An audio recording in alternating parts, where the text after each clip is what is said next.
ب5 جنيه ولسه ما خزنتيش؟ لا تعالي ما اقولك بقى. الفيديو ده لكل ست بتشتغل او لاي ست بصراحه. يعني اوقات كتيره قوي بنبقى قايمين عندنا شغل في البيت وعايزين نعمل اي اكل في السريع يعني اللي بيضايق خلقنا ان احنا لسه هنفرم طماطم ونسبك ونعمل. لا، دي بتبقى جاهزه، التسبيكه دي عندك في الفريزر في اي وقت بتخرجيها كانك لسه عاملاها. الطماطم ب5 جنيه وحلوه وجميله جدا. هنا اللي بيتقل معانا الصلصه وبيزودها البصل. هتقولي البصل غالي، ما هو انت بصي الطريقه دي بتوفر معاكي زيت وسمنه لو بتعمليها بسمنه يعني، بس انا بفضل ان انت تعمل بزيت. بيوفر معاكي زيت و... وبصل وطماطم وتوابل وغاز ووقت. يعني بصي كذا حاجه. ليه؟ لما تعملي الكميه دي كلها وتعمليها بالمناسبه الكميه دي 10 كيلو، 10 كيلو طماطم. يعني انتي هتعمليها بالطريقه اللي انا بقولك عليها دي مش هتندمي خالص. اكيد في ستات بيوت كتير بيعملوها زي انا، بس انا حبيت يعني اوريكي طريقتي اللي انا بعملها من سنين. لو في اي وقت مش فاضيه، مسافره، جايه بسرعه، حتى لو في اي وقت جايه يعني بسرعه عايزه اعمل اكل، بخرج الكيس بتنزلي بيه على بطاطس، على فاصوليا، على بسله. بصي حاجه كده يعني خير في بيتك. الاول بقى انا سميت الله كده وجبت الطماطم غسلتها كويس وبعد كده سبتها في الميه زي ما انت شايفاها نظيفه كده وحلوه. انا ما بصفيش الطماطم، ما بحبش اصفي الطماطم. هتقولي لي طب والبذر وكده؟ ما بيبانش خالص. انت بتفرميها كويس جدا. في اول دور بتحطيه يعني في الاول خالص دور بتفرميه بتحطي شويه ميه صغيرين. بعد كده كل مره ما بتحطيش ميه، كل مره بتسيبي شويه من الطماطم في الخلاط من تحت وبتحطي عليه من الصلصه من عصير الطماطم يعني. وبعد كده بتكملي بيه الطماطم وتفرمي كل مره كده بالظبط. هي طبعا الشويه اللي بيفضلوا عندك في الطبق بيبقوا ايه، نزلوا شويه ميه بتفرمهم في الاخر وخلاص. هما دول الشويه اللي انا بسيبهم وبكمل عليهم كل دور. بعد كده بقى هنعمل ال10 كيلو دول بشويه زيت صغيرين جدا. يعني مش هيبقى التوابل، يعني التوابل بتاعتنا هتوفر معانا وهنوفر زيت زي ما قلت لك. كل حاجه كل حاجه يعني احنا الحمد لله. يعني انتوا شايفين الاسعار غاليه. هتقولي البصل، الكميه بتاعتي ال10 كيلو دول انا عملتهم ب2 كيلو بصل. هتقولي البصل غالي زي ما قلت لك. لا، ما هو البصل غالي ده انت لو كل يوم هتعملي خضار وكل يوم هتستخدمي بصل مش بصي مش هيكفيكي في الشهر كام كيلو بصل. لكن دي بتكفيكي كتير وحاجه حلوه وموفره. وهنعمل من نفس الصلصه دي كمان للمحشي، وهقولك في الفيديو في الاخر هنعمل المحشي ازاي.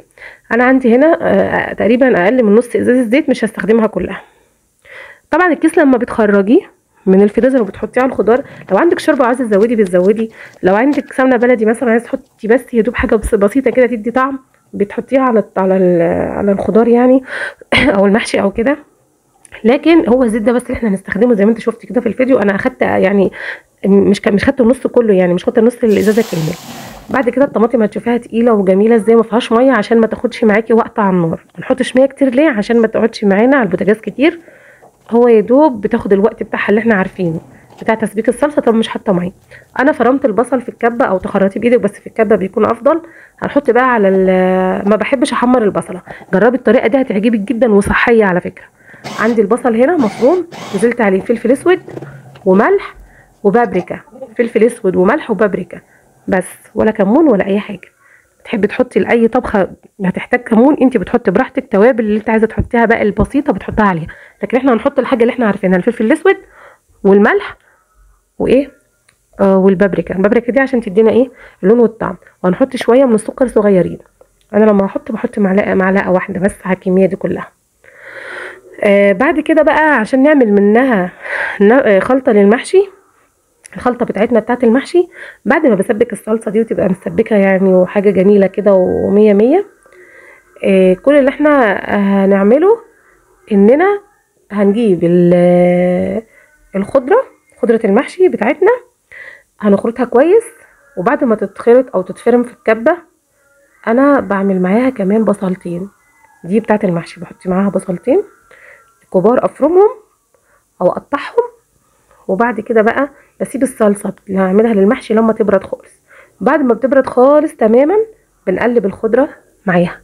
ليه؟ علشان ما تغمقش. لو الصلصه سخنه الخضره هتغمق. عشان تفضل معاكي طازه وحلوه تعمليها كده، بتقلبيها وتشيليها عندك في الفريزر باي طريقه على يعني الكميه اللي انت عاوزاها. وعلى فكره كيس الصلصه لو انت خرجتيه من الفريزر وطلع كبير على الخضار يعني بتقسميه بالسكينه هو لسه متجمد متلج كده تاخدي اللي انت عاوزاه والباقي بترجعيه تاني. بصي جميله جدا جدا جدا والله. وده انا بقول لك طريقتي، لان بصراحه انا بحب يعني الشتاء خيره كتير وحاجته، يعني تشوفي في الصيف بتبقى الطماطم غاليه جدا، فهي دلوقتي رخيصه واحنا نخزن براحتنا عشان رمضان وكده. كل سنه وانتم طيبين. بتقومي طبعا تكوني شايفه هتعملي ايه، وراكي ايه، الخضار ده ما تحمليش همه، بتطلعي الكيس اللي هو بتاع المحشي ده، بتكوني مجهزه الرز، لو عايزه بقى تزودي، لو عايزه تكون حمرا شويه عن كده الصلصه الجاهزه، او تاخدي شويه من اللي انت مفرزاها. بصي كل حاجه في بيتك موجوده تحت ايدك، خير من عند ربنا ونعمه نحمد ربنا عليها. انا حبيت اوريكي طريقتي وازاي انا بعملها دايما طول عمري من سنين كتيره قوي، وانا بستخدمها كده وبعملها كده وما بستغناش عنها، ولا طعمها بيتغير ولا اي حاجه من الكلام ده. اهم حاجه تسيبها تبرد وتقفلي الكيس كويس، تخرجي الهواء منه وتشيلها في مكان يكون للصلصه، يعني درج للصلصه، مكان في الفريزر للصلصه كده يعني. شايفاها جميله ازاي؟ طبعا عملت كميه، يعني عملت لي كميه ما شاء الله ما شاء الله، اكياس كبيره مش صغيره. وانا زي ما قلت لك باخد على قد احتياجي، لو انا عامله خضار كتير خلاص الكيس بيقضي، حسيت ان هو كبير على الخضار او كده، بعمل بالسكينه واخد الكميه اللي انا عاوزاها. كل حاجه في بيتك نعمه، ويعني ربنا يديمها نعمه يا رب علينا. انا حبيت زي ما اوريكي. لو عجبك الفيديو